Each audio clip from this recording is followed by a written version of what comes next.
Assalamu alaikum jama'a, barkan ku dai. Yanzu nan wani sako yake da skata aka turo min shi, wani sako da Premier Radio suka buga cewa wai yan dorayi sun kai korafi cewa ba sa son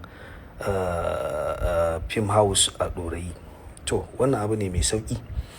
Dama tun farko wallahi sai da injiniyan da zai gina min gurin sai da ya bani shawara. Ni ne taurin kai ban ji ba saboda tunani na wai irin mai kishi, ina kishin unguwata. Sai ba da ya bani shawara cewa kada ka zo ka narka irin wannan dukiya taka irin wannan ghetto area, saboda yawanci duk inda zaka samu yawanci unguwannin da yawanci masu karamin karfi ana samun matsaloli irin waɗannan. So wannan abu ne mai sauki, ba komai bane.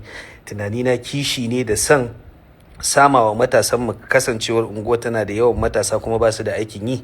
Nake ganin idan aka bude, saboda yawan shige da fice mutane da za su dinga zuwa, musamman bakin fuska wanda za su ka gayyato ka yi shooting din film ɗinka, maybe at least ko me mutum ya shigo ya siya ko ka sama wani aikin yi a gurin, ka ƙara yawan aikin yi da kake sama wa mutane da kuma matasa. To amma tunda wannan kungiya wacce ni ban ma santa ba gaskiya, duk kungiyoyin da na zauna da su ban san wannan ba, ina tunanin sabuwa ce aka bude ta on purpose. So saboda haka wannan ba damuwa bane. Zan dan yi ƙarin bayani a takaice ga waɗanda ba su san menene film house ba, dan su fahimci me ake nufi da film house. Film house wani guri ne da idan za mu shooting films wanda daily ko da yaushe ana yi. Alal akalla a dorayi ma yanzu akwai gidaje waɗanda ake ba da aro ko muke haya muke yin shooting fina-finai, musamman ana da buƙatar gidajen talakawa wanda daman su ba su da wahalar samu.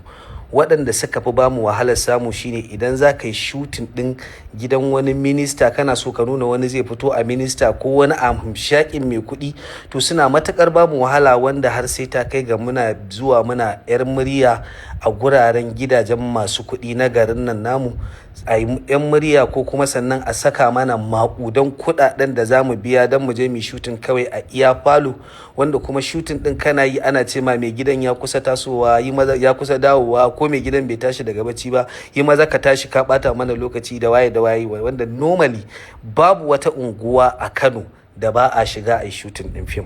Babu wata unguwa da babu gidan da ake ba da haya a shooting ɗin fim.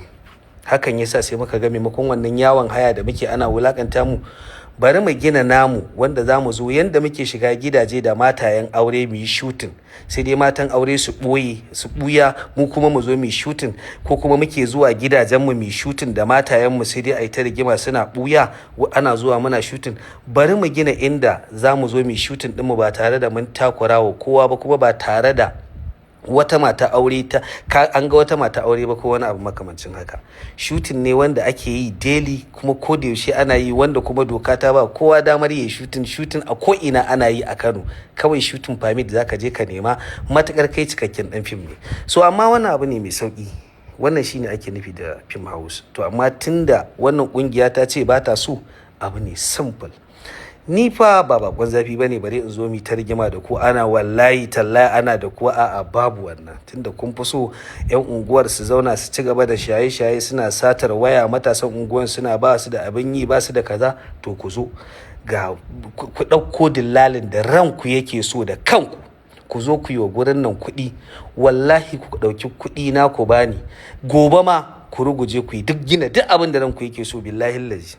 A matsayina, amma in ba haka ba, a matsayina na ɗan ƙasa wanda ya ba dukkanin wasu ƙa'idoji da dokoki ya gina abinsa, kamar yadda kowa yake bi, kamar yadda ka gina gidanka, haka ni ma na zo na gina gidana. Kana ɗan unguwa, ina ɗan unguwa, wata kai zuwa ma kai ka same ni a unguwar, ka ce a'a ni ba zan gina nawa ba, kuma ba za ka siya ka bani kuɗin ba, a'a sai dai ta dole ka hana ni ma sai dai na dawo na zama ɗan shaye-shaye, na ɗauki adda ana sare-sare da ni, shine za ka ji daidai, mun yi daidai wa daida. A wannan ba zai yi ba.